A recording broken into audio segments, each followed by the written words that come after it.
Assalaamu calaykum. Maalin baa waxaa dooday 3 nin. 3dan nin waxay kala ahaayeen Muslim, nina wuxuu ahaa Kirishtan, kan kalena wuxuu ahaa Yahuudi.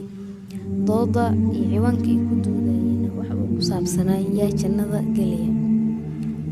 Isla markiiba hadalka waxaa ku horreeyay midka Kirishtanka ahaa, wuxuuna sheegay in aysan jannada galaynin qof aan Kirishtan ahayn oo aan rumaysnayn Ciise ama Nabi Ciise aan aaminsanayn. Yahuudiga ayaa isaguna ku xigsaday, wuxuuna ku dooday in uusan jannada galaynin qof aan Yahuudi ahayn oo aan raacsanayn ama aan rumaysnayn Nabi Muuse.